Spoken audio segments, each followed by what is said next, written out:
Hey, Hey, Australia. What's happening? democracy. What's democracy? I'm a democracy. That means my people govern themselves. That's cool. Yeah. When you're an adult, you get to vote on decisions. But there's lots of decisions to make all the time, so people vote for someone to vote for them. They're called politicians. I knew that. Sure. But sometimes everyone has to vote on a decision, like in a referendum. But that's just for changing the constitution. Yeah. When voters vote on a decision, that's an example of direct democracy. Because everyone votes themselves? Yeah. Rest of the time, politicians vote on everyone's behalf. That's representative democracy. But what if they don't vote how we want? No one votes for them. What if we don't want to wait to vote? You don't have to. You can call the politicians, send them emails, go visit them. Do a big march! Yeah, that's democratic dissent. It's kind of necessary sometimes, but voting is still super important. It turns me from a country into your country. You're super weird, Australia. But you're cool. You're weird.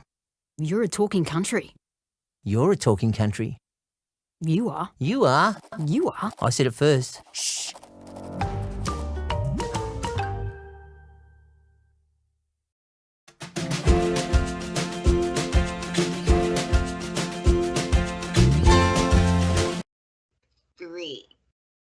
Hi, everybody. Welcome to Writings, Chats, and Friends.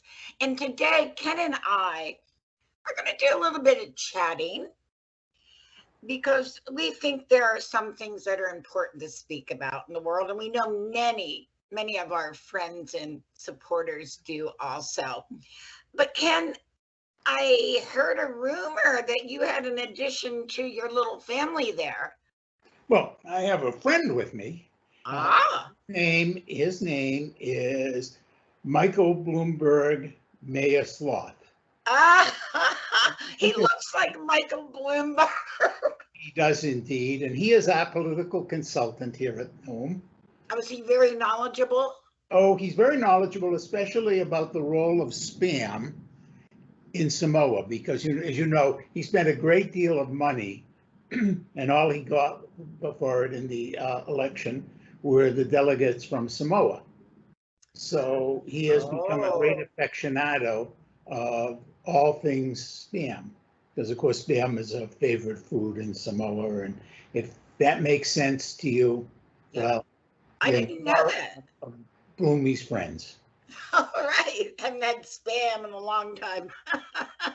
Okay, so I thought today, Monica, the three of us might talk a little bit about politics. Okay. And Bloomy has a lot to say, particularly about January 6th. He was very upset on January 6th. He says he doesn't mind the fact that Mr. Trump claimed the election was faked and rigged and wrong, because he knows that for all the money he spent, he should have won more delegates than just Samoa. So he agrees that there's something wrong with the system, of course, because he should be president. Oh, I see. Yeah. I see. But barring that, he also was very upset at the fact that nobody had set up Gatling guns on the steps of the Congress. What are those, Ken? Yeah, well, they're like an old-fashioned machine gun. Oh, where they're on a stand, kind of? Yeah. And, he says that what he doesn't understand is, like, years ago, when Martin Luther King had his march on Washington, in which there was absolutely no violence and no crime. Right, I remember that. The federal government had set up machine guns to protect the Capitol. Now, never once during that entire thing was the Capitol under any threat whatsoever.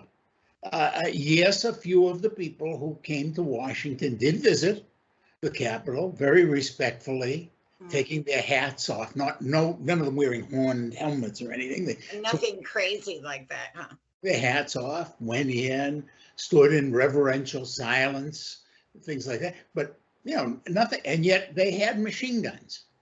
Yeah. They had machine guns. And Well, here, on January 6th, we have this mob, and there really was no adequate, even beginning plan, let alone weaponry. And so Weene has a question that he wants to start out this whole discussion with, all right.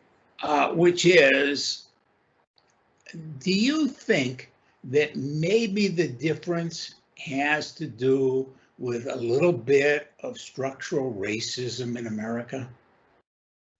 Well, one of the reasons I tend to believe that might be true is I saw what happened when the protesters were at Washington.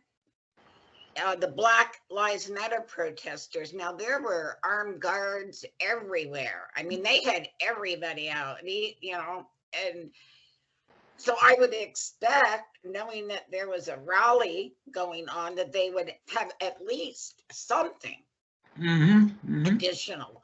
And I that tends to be a bit racist. Look what you did when Black Lives Matter were protesting peacefully, and look what you did today. You mean on January 6th, I should say, when they had a known rally that was taking place. Everyone knew about it. It doesn't make any sense to me. Well, it makes a lot of sense if you think that the people who are involved in this are, that there is this kind of a assumption about who's good and who's bad. Which isn't, I think they have to adhere to our laws, not to their personal preference. So now Bloomie knows something about that, because of course during his administration one of the big issues was stop and frisk law, and in New York City, and the people who were stopped and frisked were, guess what, folks, people of color. Now, interestingly enough, when, for example, you look at the data of automobiles stopped for, searches. Yes. Okay. And you see that Black drivers are stopped more often and their vehicles are searched more often than would be expected in white population. Would be expected by the percentage of the population. Right. Okay. If you go by the percentage. But if you look at the actual finding of criminal behavior, like drugs, guess what? Same percentage in Blacks and whites.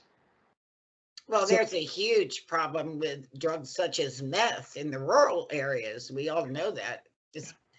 So what we're getting down to, I guess what I'm saying is, I think that the underlying issue, personally, Bloomie and I think that the underlying issue on January 6th, as it has been in this country for a long time, the key underlying issue is racism. And that's what I see. If you look at who attended the January 6th so-called rally that turned into a coup to overtake the government, who was there? Well, no sloths. There were majority of white Americans were there. No sloths. And that troubles me, that so many Americans could so easily attack our government building. Well, this is not something new in this country. By the way, let's be very straightforward about this. All right. There have been other attacks on government buildings, and some of them you and I might have even supported. For example, had I been alive in the 1850s and 60s, I probably, especially as I do coming from New England, growing up down the road from Mount Auburn Cemetery, where most of these people were buried, I probably would have been a supporter of John Brown. John Brown did invade a federal facility, Harper's Ferry Arsenal. Okay. This is not the first time. If you remember, George Washington, after the Revolution, had to go off and confront the Whiskey Rebellion, Shays Rebellion. This is not something new. Even when we talk about the Black Lives Matter movement, yes, they have gone and tried to take over police stations and things like that. The thing that is unique to me about January 6th, well, of course, the fact that it was the very center of the government, not a peripheral thing like an arsenal, but not that it was an attack on the government per se, but the ideology behind it. Yes. And the ideology behind it is that somehow we, the people, are being displaced. And therein lies the thing. The people who supported Donald Trump that day, the people who wanted to, they were saying something really very crucial. They were saying we won the election. Mm-hmm. Of course, and that was and that's a matter of this fantasy math, where now Donald Trump is saying, well, it's in the routers. What bothers me about that is it wasn't like the election happened and all of a sudden, we stole the election. This was a seed planted into their minds months before that. Of course, and it was repeated over and over again. He targeted mail-in voting. That was said over and over and over again. Of course.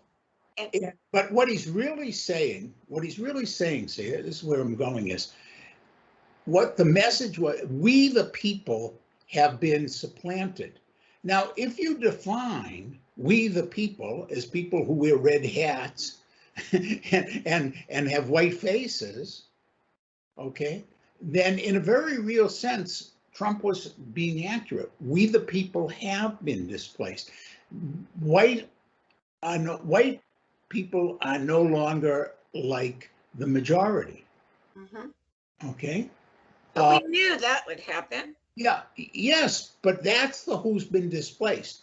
What we really have to understand is that the very backbone of this country has been displaced and is being displaced. And, today I was reading the news this morning, as I do every day. I read 3-4 newspapers a day. And one of the things I saw was that the Iraqi, not Afghanistan now, I'm talking Iraqi translators are petitioning that they should be allowed to come here. And I think they should. I mean, God, we put them in a horrible position. Well, Biden said they should be able to come here. The Afghani who helped us in that debacle. Okay, before that, it was the Vietnamese. Yes. And the only group that we've really been consistently shitty to has been the Filipinos. But generally speaking, whenever there's been a group of people we have supported, however irresponsibly, we flood them into this country. So, come on, we have Cubans. Florida's politics are very much dominated by the Cuban community. Yes. We brought here because they were the ones who supported us against Castro's regime, etc. So we have been bringing people in. Plus, of course, we brought all those, and I say we, even though my ancestors weren't here till after, we brought all those black people here. Yeah. We brought all those, we took over the land where all of these, I live here in southern Arizona. It was Mexico. Actually, where I am was Mexico pretty much till after the Mexican War. It was purchased, the Gadsden Purchase. And, all of this. So all these people who live here, then it's not like we the Euro-Americans didn't, kind of were flooded by it. We incorporated them, we brought them in here. And the reality is that demographics are changing. Now, you go back and you go to some place like Appalachia, and you go to the hills of South Carolina, North Carolina, or the hills of Pennsylvania. I had a friend who was just telling me about his trip to drop his daughter off at summer at camp for a couple of weeks up in Pennsylvania. And you get to these people, and they came here, their ancestors came here with this fantasy of whiteness. The problem is, as James Baldwin pointed out a long time ago, for those of you who don't know, James Baldwin, African-American, Black American writer, brilliant writer. Yes. He said the real problem is whiteness. It's not blackness. The whole idea that it's not whiteness, it's the whiteness feeling that they need to rule everyone else. That's the problem. The fact that they've identified as being something, okay? Like, as opposed to, hey, we're people, or we're all the same species. Yes. Or that we're Chippewa and not Algonquin or something. They went where somehow they created this notion of race, and it's we're the whites and everybody else is not white. And the real problem is this getting into this head that somehow we're white. And Baldwin said, well, isn't that really the problem? Because it drives us crazy. He said the whites are crazy. He says they can't talk about who they are. They can't talk about anything because they have this crazy system that they believe in. And I think that that's we the people that Trump was appealing to, still is appealing to, and that his followers, some of these sick minds who are even serving in the Congress, and, they just don't get. I fear Jim Crow will come back. Now this is how it begins. Well, that's a very interesting point. What happens if Jim Crow comes back, but instead of Jim Crow, we call it Karen Swan? And it's, one of the realities is that if people try and create these laws, at what point will it go the other way? At what point will the people of Texas, for example, demand that the government there change? And at what point will the government be unable to stop it from changing? And of course, there's another little part to that, which is, at what point do the people who are demanding the change decide that they're going to pick up weapons and force the change? One of the realities is we have yet to have an armed revolution in this country other than the Civil War. Yeah, and we're trying to prevent that from happening because... Are we? I think so. Who's trying to prevent it?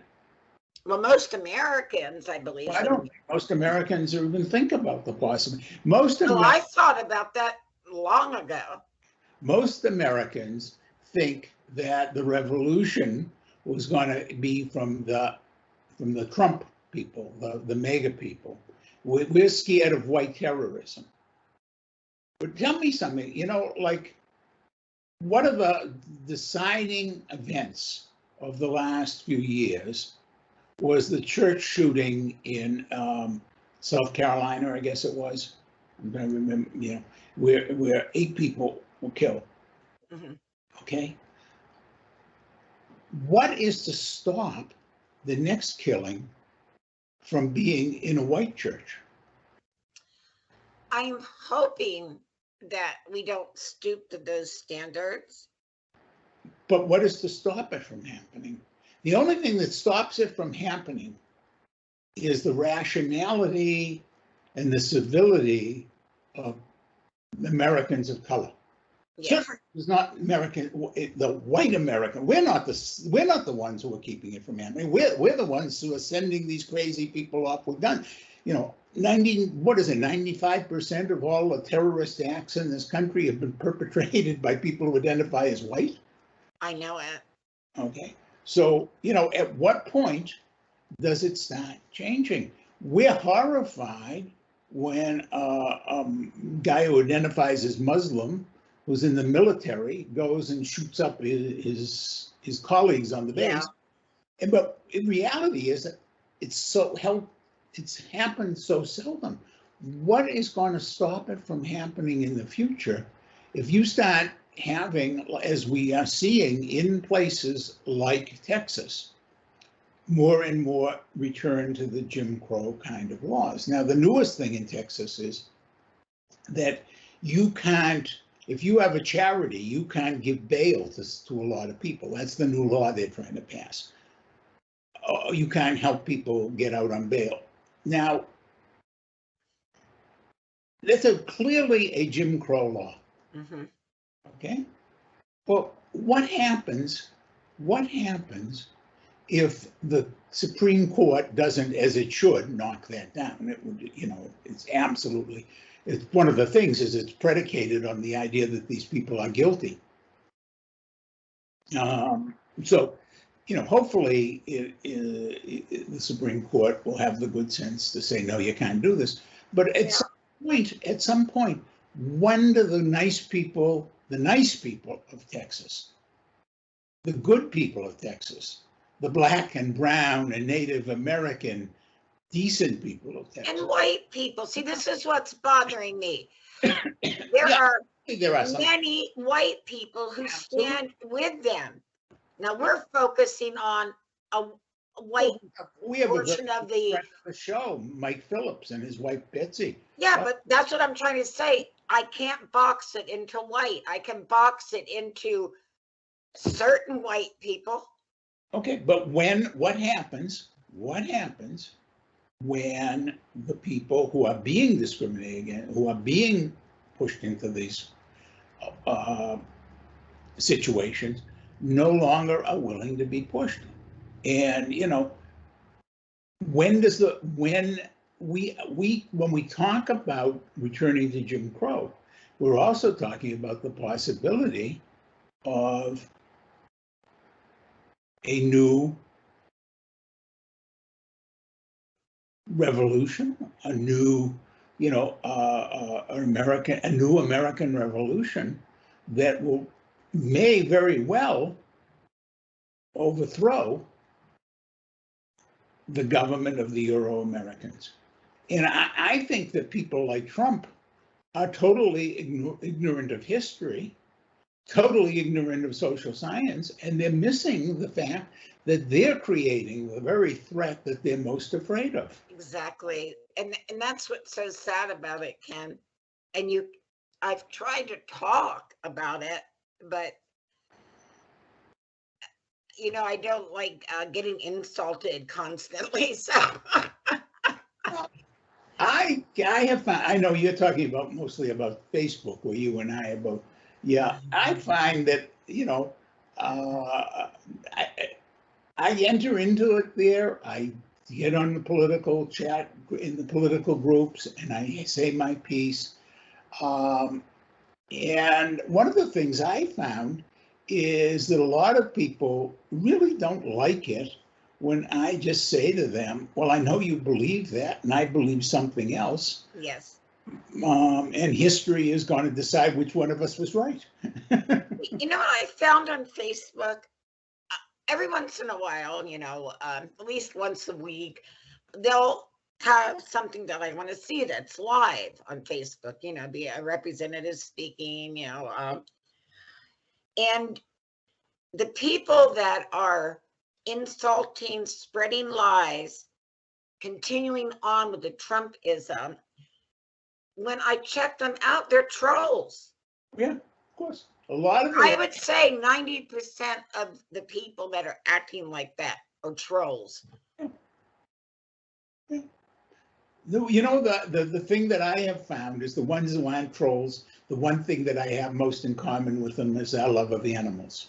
Yes. Okay. And what I do is I look at their homepage, and if they have a lot of animal stuff, then I figure they are still being duped, but they're not robots or trolls or something. But I'm amazed at how many there obviously are in the social media. Yes. And it's not just on Facebook. It's everywhere. But there are just a very small number of people who are generating the memes and the plaints. They're not entering into real discussion. And that's what's so hard, because we used to be able to discuss these things. And the people would go, even if they disagreed at the end, they go, okay, I understand what you had to say. Thanks for sharing it with me.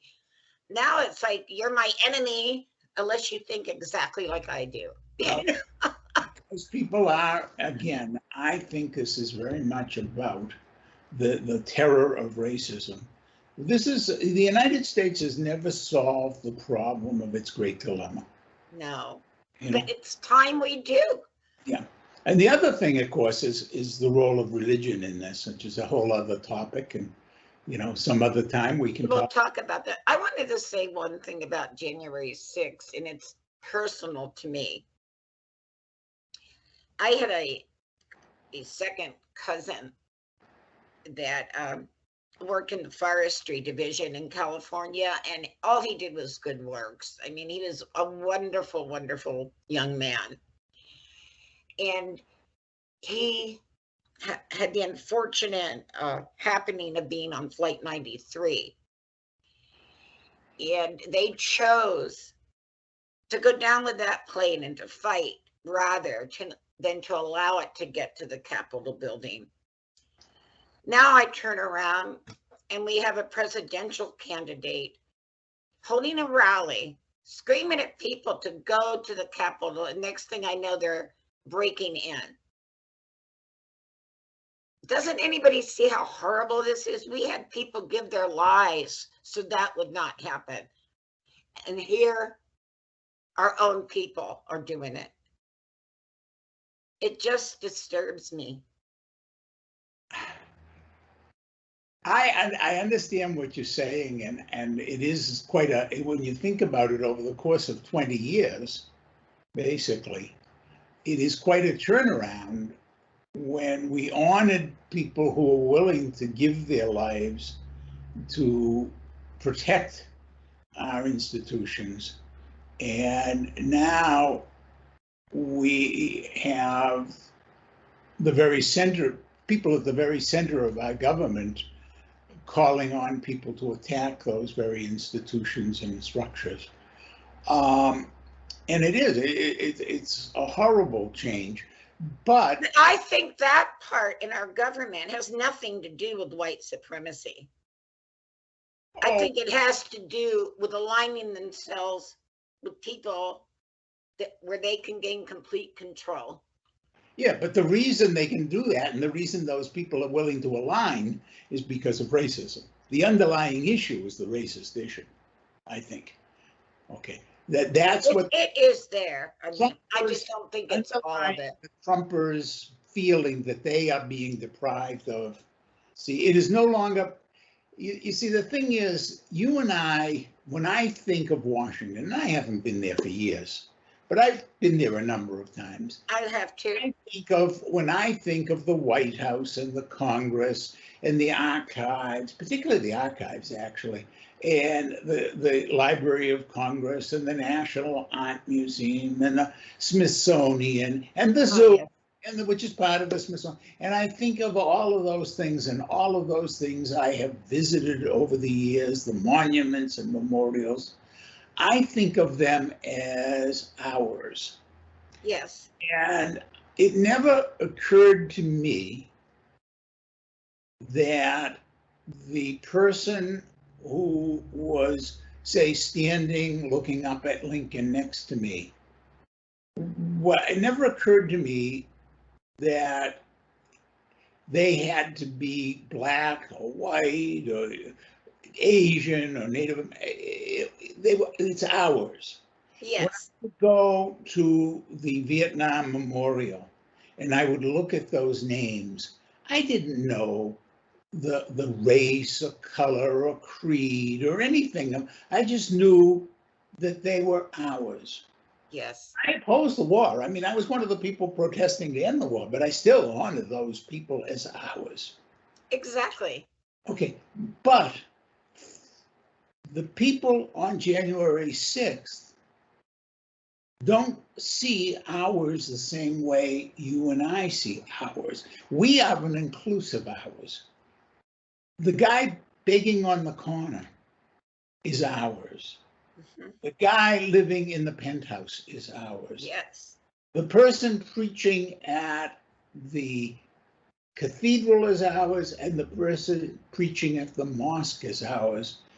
The Vietnamese immigrant bobbing around in his boat on the Gulf of Mexico is ours. The Native American, collecting moose antlers in New York, upper state New York, to carve them, and I happen to know somebody who's one of it, is ours. We are all ours in my mind and in your mind. Yes. But you see, in the people on that day, on January 6th, ours isn't inclusive. That's why they absolutely believe that the election was stolen, because those 80 million people who voted for Joe Biden aren't ours. And that's what bothered me about Donald Trump's presidency. Everybody thinks that, oh, we weren't going to give him a chance. We hated him. Blah. When he got elected, I was like, okay, let's see what he does. Well, I have to tell you, I was not that welcoming of him because, of course, I had been in New York when he was there. I knew what he was. I'm sorry. I know his supporters don't want to hear it, but he Now, is I know who he was a too. criminal and he's a racist. It was well before, he was going after racism. He was building on racism well before. Remember, he was one of the people pushing for the strictest possible punishment of the Central Park Five, who were just innocent. Oh, yes, I remember that. But what people don't understand was while he and Rudy Giuliani were working toward that goal, they were combining their forces in a exercise to steal land, basically, and the right to build in New York City. That's what I'm saying. With them, it's all about money. Yeah. There's no loyalty to the United States. There's no loyalty to our allies. Well, that's one of the fascinating things, is because, of course, when they say it's about money, what they don't understand, and that's one of the things you see, Blumey understands about. He's very wealthy, very, very wealthy man, Blumey. No, not you. I know. You wish you were. But what he understands is if the dollar goes down, if the United States goes down, his wealth goes down. Mhm. They don't get that at all. They really don't. That's why I'm. What was going on in New York at that time? I wrote a book, Times to Try the Soul of Man. It's about another scam that was going on at the same time. Yeah. These scams were going on. And the guy who is actually on whom Times is based, he's a real person. Yes. He wants me to write another book about the other case the other story he was. Oh, I wish you would. I enjoyed your book. With Trump. And Trump and Rudy Giuliani were like this in criminal activity. Yeah, and I wonder why, Ken. Yeah. I wonder what organization they both belong to. Well, And I'll just put that out there and leave it to Well, people's. they're organized crime, but let's not use that Italian word, mafia. I'm not. They are, because they are more worldwide organized crime. Yes. Trump had a history of doing business with the Yakuza, the Japanese organized crime. He's involved with the Russia. Russian organized Definitely. crime. Oh, Yeah. the UAE states also, some of Yeah. those Yeah. he's involved with. So what we're talking about is, people who believe that somehow or other that they are being hurt, they are being taken care of, advantage of. And the funniest thing is that often they are, but by whom? I mean, realistically, okay, if you look at, for example, Muslim immigrants to the United States, how many of them have done anything to harm this country? A few of them have engaged in criminal behavior. A few of the men have engaged in something disgusting like honor killing or Yes. male mutilation. I'm not saying they're all perfectly good. No, we're people. But how many of them have actually tried to harm this country? Then you have, but you see, if I can zero you in, they're the enemy, they're the one, they're the attackers, the black people are your enemy, then you don't notice that I'm taking everything I can. Mm-hmm. Exactly. Look this way while I do this. Mm-hmm. And that's what they've been doing. Mhm. And it's really sad. And Ken, I just want them to get to what happened and let the American people know it. And that's the job that our House of Representatives was elected to do. When the people, Yeah, I don't think they're ever going to get that story fully told. But you know what I do want? I'm older than you, and I remember coming home from school to the Army McCarthy hearings. oh, I studied them. Yes. We have another McCarthy in place. I remember sitting in the room we watch television in, and watching the day that Joe Welch confronted McCarthy. I am not expecting some great truth. When the McCarthy hearings were all over, we didn't have any great understanding of what had gone wrong in China. We didn't have any understanding of the fact that Ho Chi Minh had been our dear ally, and somehow we had turned him into an enemy. We didn't have any comprehension of any of that. I'm sorry, they didn't reveal a bloody thing. No. The only thing that took place that truly mattered was when Joe Welch said to McCarthy, "At long last, sir, have you no decency?" Yes. Okay? I am hoping that we have a moment in this country where people are forced to look at themselves through that mirror and say to themselves, do I have decency? Because you see, ultimately, that is the thing that will decide. Do we have decency or not? And at that moment, a huge number, including a great many of people in Wisconsin who had voted for Joe McCarthy, all of a sudden had to ask themselves that question. Yeah. Do we have decency? And I over wonder that myself. and over again, that is the kind of question that I look to our politicians to ask us. I want our politicians to demand of us that we do that kind of introspection. And sadly, far too often, they don't. No. And what is decent? Now, maybe decency is only providing housing for our homeless, especially our veterans who are homeless. Oh, yeah. Okay, maybe decency is only making sure that everybody has access to medical care.